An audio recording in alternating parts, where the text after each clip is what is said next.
Electrical Measurements and Instrumentation, Lecture 1 in DC Potentiometers. In this video, we are going to discuss about what is DC potentiometer, construction of potentiometer, and principle of potentiometer and standardization technique. Coming to the introduction, a potentiometer is a direct measuring instrument which is designed to measure an unknown voltage by comparing it with a known voltage or known EMF. The unknown EMF may also have potential difference or voltage produced by the flow of a known current in the circuit.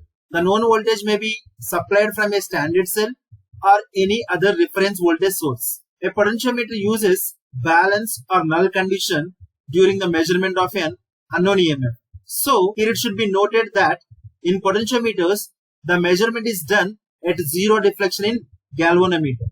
Thus, actually no current flows in the circuit of the unknown EMF during the measurement process, and hence the power consumption in such circuit is also zero. The potentiometers are capable of a high degree of accuracy because the measurement result does not depend on the actual deflection of a pointer but only depends on the accuracy with which the reference voltage is known. The potentiometers can also be used for the measurement of unknown current by measuring the voltage drop across a standard resistor due to the unknown current.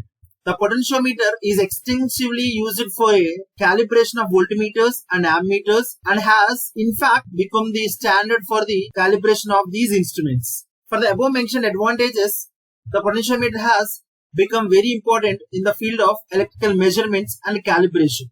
Coming to the principle of potentiometer. This is very basic instrument used for the comparing EMFs of two cells for calibrating ammeter, voltmeter and wattmeter. The basic working principle of potentiometer is very simple. Suppose we have connected two batteries in head-to-head and tail-to-tail through a galvanometer. That means the positive terminals of both batteries are connected together and the negative terminals are also connected together through a galvanometer as shown in figure. It is clear that if the voltage of both battery cells is exactly equal, there will be no circulating current in the circuit. Hence, the galvanometer shows null deflection.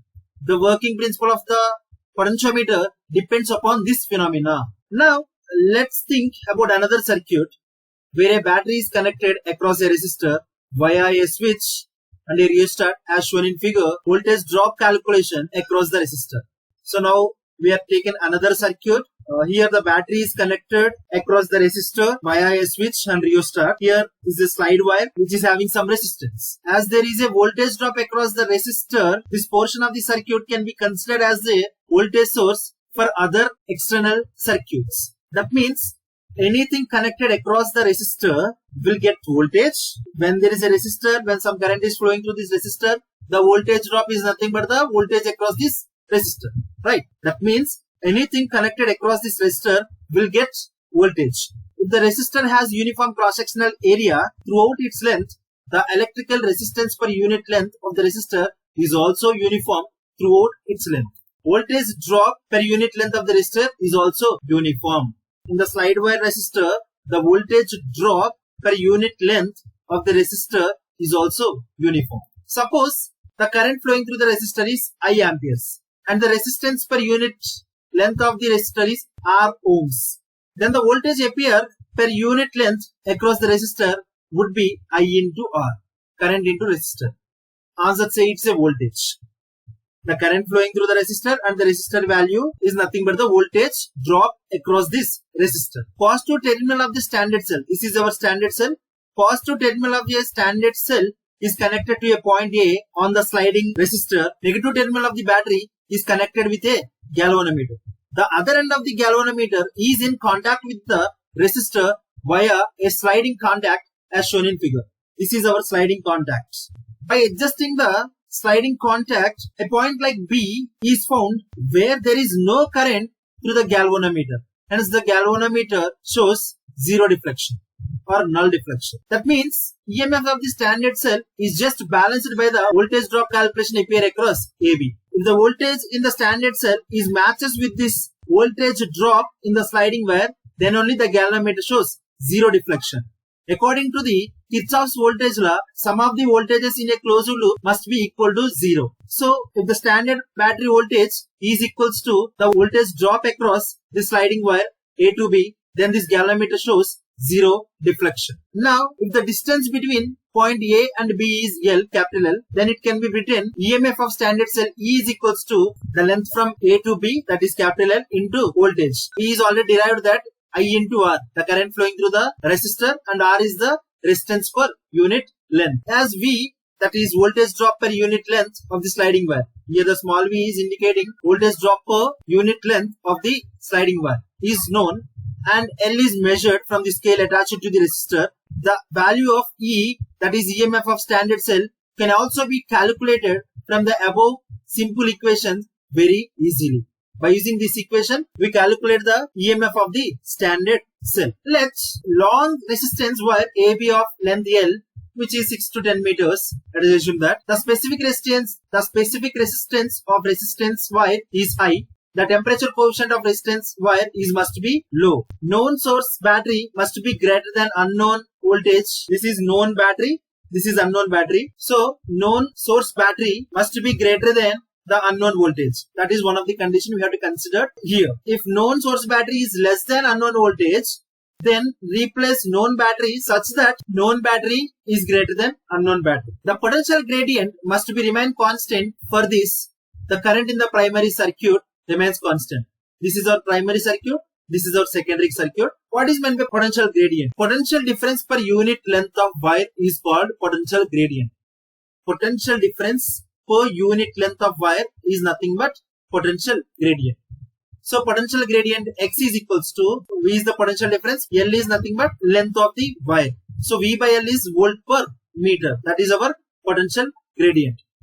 So we know that V is equals to I into R from Ohm's law. That is equals to, if you look at here, epsilon is the EMF of the source battery, R is the internal resistance of the battery, then I is the current flowing through this primary circuit, then I is equals to epsilon by total resistance in the circuit is internal resistance small r plus rheostat resistance RH plus the resistance of this slide wire is capital R. So epsilon by R plus RH plus R is nothing but current flowing through the primary circuit into the resistance in the slide wire R is nothing but voltage drop in the slide wire. Potential gradient X is equals to V by L, that is equals to V is equals to I into R, the current flowing through the primary circuit, and R is the resistance of the slide wire by L is the length of the slide wire.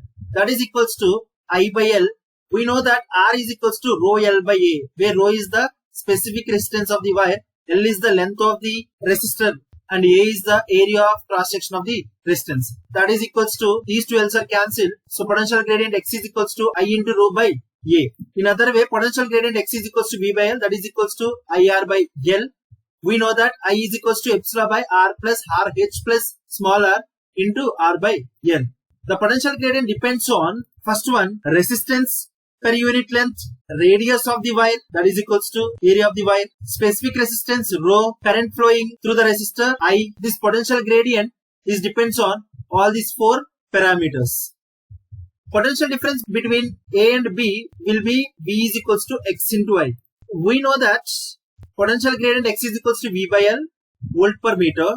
Potential difference between A and B will be V is equals to X into I. That means potential gradient means voltage per unit length into I. So V by L into I. If V is greater than, V is the voltage drop across A and B. So V is greater than this unknown voltage E, current in the galvanometer in one direction. V is greater than this unknown battery E, the current in the galvanometer in one direction. If V is less than E, the current in the galvanometer shows opposite direction.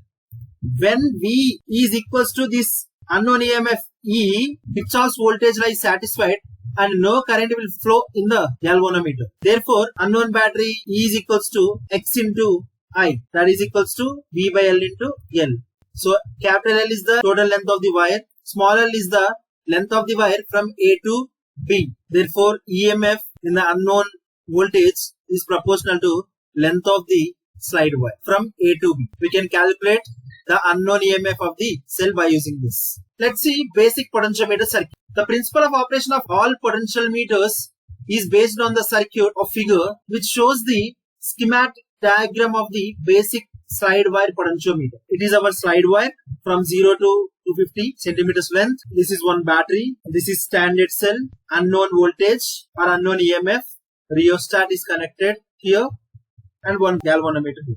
And this is our sliding contact. One key is used here and double way through switch, DPST, double pole single through switch is connected here. One position is operate position, one position is calibrate position. When switch SC is in the operate position, if you connect the switch is at operate position and the galvanometer key K open, the battery supplies the working current through the rheostat R and the slide wire. So the working current is flowing through this circuit. This galvanometer is not connected here. K is not connected. It is open, still open. So working current is flowing through battery, rheostat R and this sliding wire. The working current through the sliding wire may be varied by changing the rheostat setting.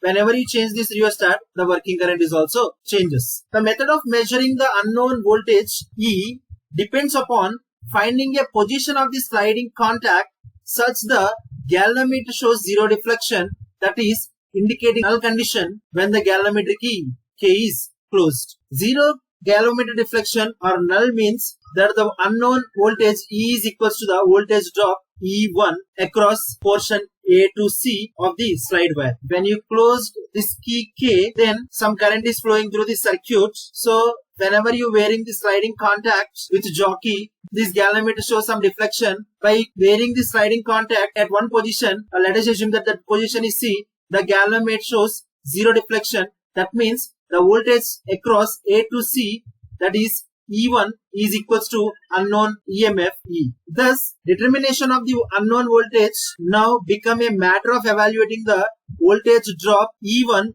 along the portion AC of the slide wire. The slide wire has uniform cross-sectional area and hence uniform resistance along its entire length. A calibrated scale in centimeters and fraction of centimeters is placed along the slide wire so that the sliding contact can be placed accurately at any desired position along the slide wire. Since the resistance of the slide wire is known accurately, the voltage drop along the slide wire can be controlled by adjusting the value of the working current. The process of adjusting the working current so as to match the voltage drop across a portion of sliding wire against a standard reference source is known as standardization.